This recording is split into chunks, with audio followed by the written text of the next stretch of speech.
Halo semuanya, selamat siang dan salam sejahtera bagi kita semua.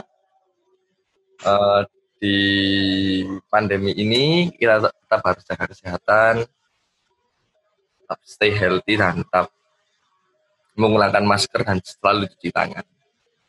Oke, pada tema pada hari ini saya akan membahas tentang pengaruh pandemi COVID-19 terhadap kegiatan sosial pendidikan dalam hal mengajar sampai pada masa transisi new normal sekarang. Oke, langsung saja. Ini saya lagi bersama Mas Diki. Halo Mas Diki, gimana kabarnya Mas Diki? Halo, Dada, terima kasih. Alhamdulillah sehat. Boleh memperkenalkan diri mungkin usia atau Nama saya Dwi Jalendra Rahman, usia saya 21 tahun. Saya selaku pengajar sinematografi SD, SMP, dan SMA. oke. Mengikuti lembaga Sinema Inovator. Oke. Kesibukan Mas Diki di pandemi ini apa ya, Mas? Ya, untuk kesibukan ya, karena sekarang kan sudah waktunya PPDB atau apa namanya, pada saat perekrutan murid baru, ya kegiatan saya itu tadi bagaimana pendaftaran sekolah. Lalu sekarang ini juga saya merancang pembelajaran untuk semester depan bagaimana karena dengan adanya COVID ini. Oh, Itu selalu kegiatan pada saat jadi guru. oh ya Mas Diki, boleh cerita nggak sih Mas dulu awal-awal kok bisa jadi guru di sinematografi itu gimana ceritanya Mas? Ya awal-awal itu pertama ya saya tahu lembaga seni inovator ini dari teman saya. Lalu saya itu diajak, kamu mau nggak jadi guru sinematografi? Kan basic saya itu awalnya kan multimedia, ya. Mungkin mirip-mirip lah. Dan nanti katanya juga dapat training atau pelatihan sebagai guru. Oh, Akhirnya saya coba masuk ke lembaga seni inovator itu dan akhirnya menjadi guru sampai sekarang ini. Mungkin sekarang saya sudah mengajar sekitar 2 tahun. hmm. Berarti emang dari dulu bisa dibilang Mas Dwi itu tertarik dengan guru gitu ya? Ada ketertarikan Menurut saya sedikit gitu. nggak ada nggak ada keinginan itu dari guru pertama.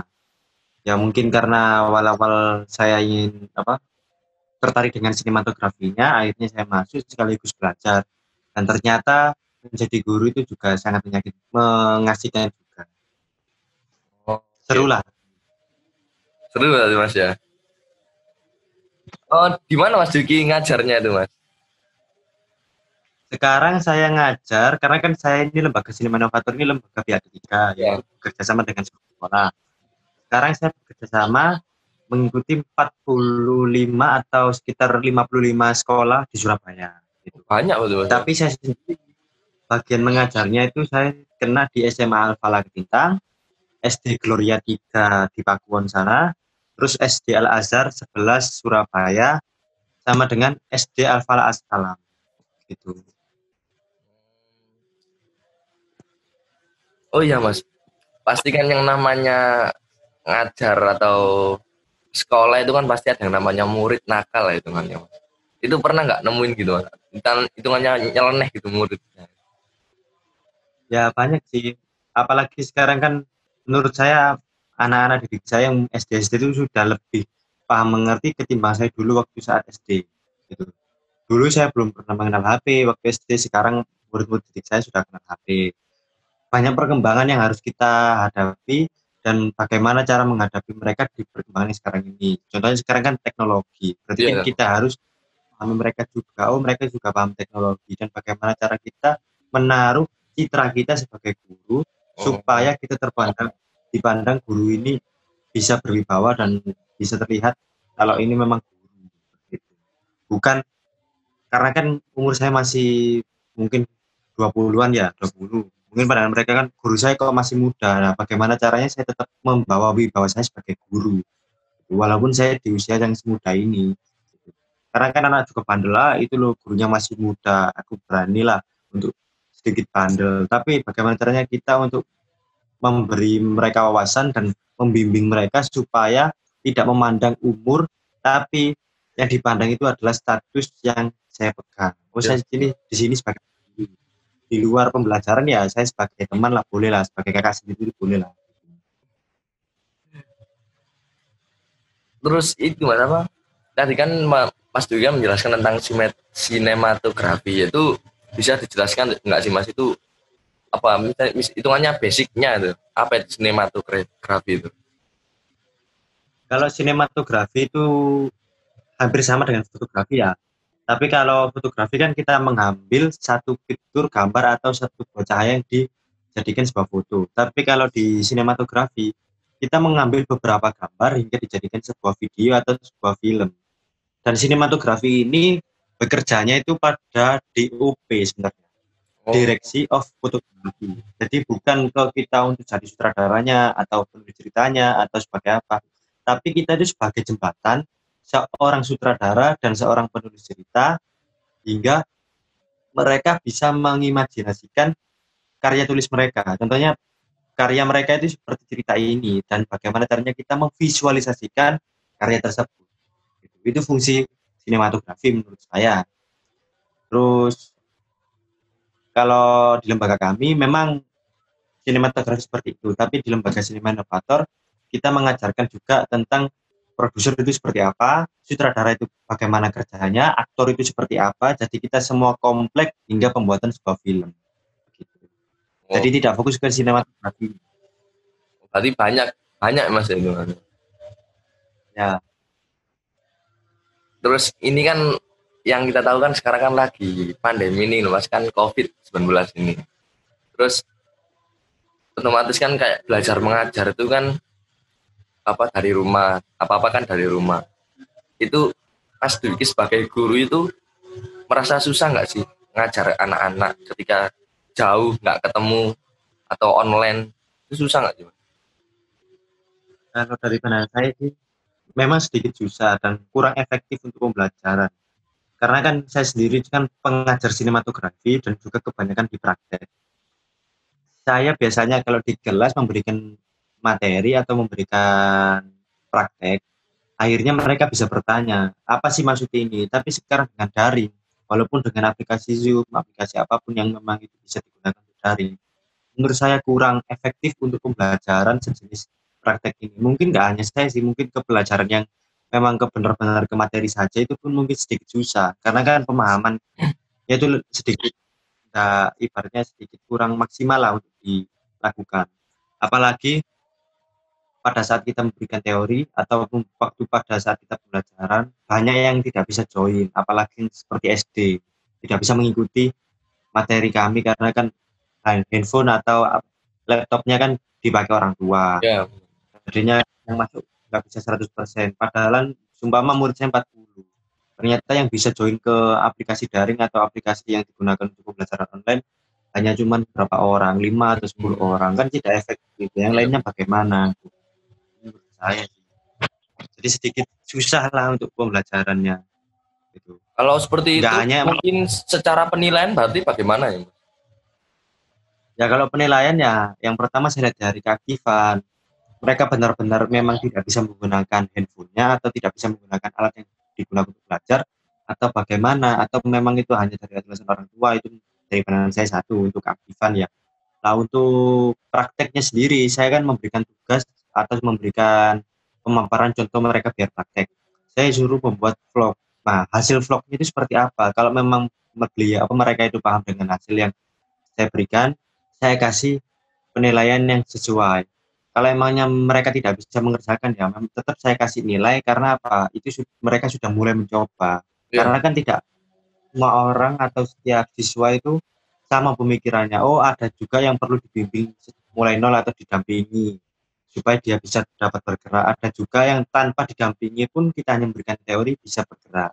Seperti itu, bisa berjalan. Nah, untuk penilaiannya itu tadi sesuai apa yang dilakukan mereka dan apa respon mereka terhadap apa yang saya berikan. Kalau responnya tidak baik, sikap, karena kan pandemi seperti ini, ya saya kasih nilai yang sesuai dengan apa yang mereka kerjakan. Gitu. oke, oke.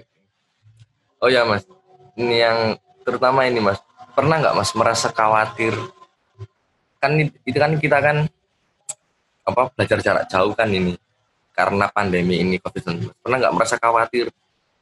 Oh iya Rek, aku takut muridku nggak paham atau bagaimana? Itu pernah nggak merasa hal seperti itu? Kayak murid takut muridnya nggak paham. Ya itu tadi kan saya tadi bilang kurang efektifnya pembelajaran tadi. Saya kan merasa kurang nyaman gitu.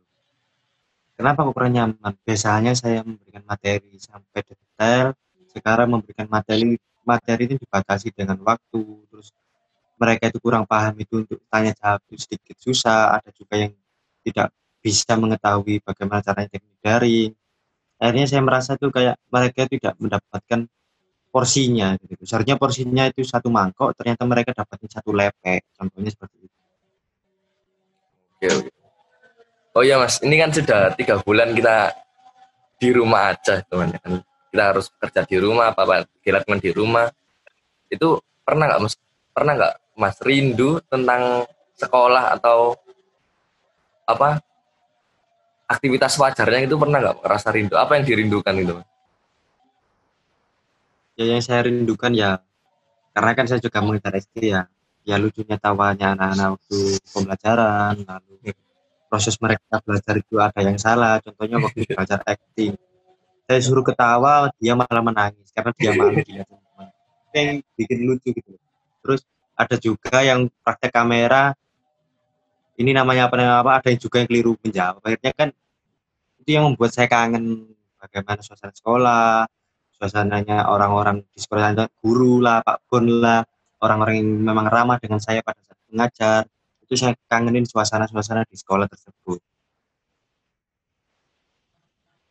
Dan aktivitas mungkin waktu saya berangkat ke sekolahan, posisi macet, padahal waktunya tinggal mepet, itu kan yang menurut saya suatu perjuangan untuk menuju ke sekolah tersebut yang bikin rindu. Oke. Oke Mas, ini mungkin pertanyaan pamungkas atau pertanyaan terakhir. Satu pertanyaan lagi yaitu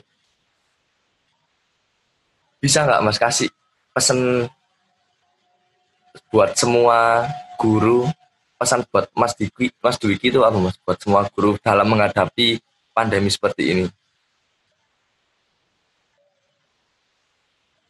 Mungkin kayak tetap Pesan semangat atau tetap jaga kesehatan atau gimana? Pesannya buat untuk orang-orang dari Mas Dwiki ya.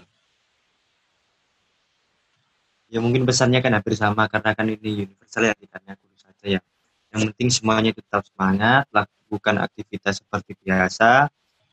Maksudnya seperti biasa itu yang dianjurkan oleh protokol new normal, Ya, dan untuk guru yang memang di pelosok tidak bisa melakukan via daring ini, tetap bagaimana caranya kita harus memikirkan pendidikan di Indonesia ini, bagaimana caranya pun kita harus tetap berjuang.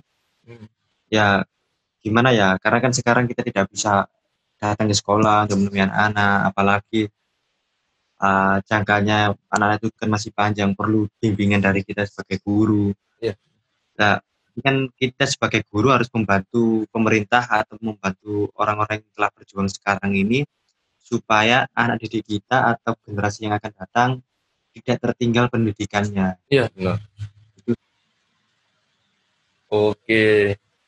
Terima kasih Mas Dwiki buat wawancaranya pada hari ini, siang hari ini. Oke, tetap jaga kesehatan ya Mas Dwiki, tetap sehat, tetap semangat dalam hal ngajar-mengajarnya, dalam kuliah online ini. Oke, selamat siang dan salam sejahtera bagi kita semua.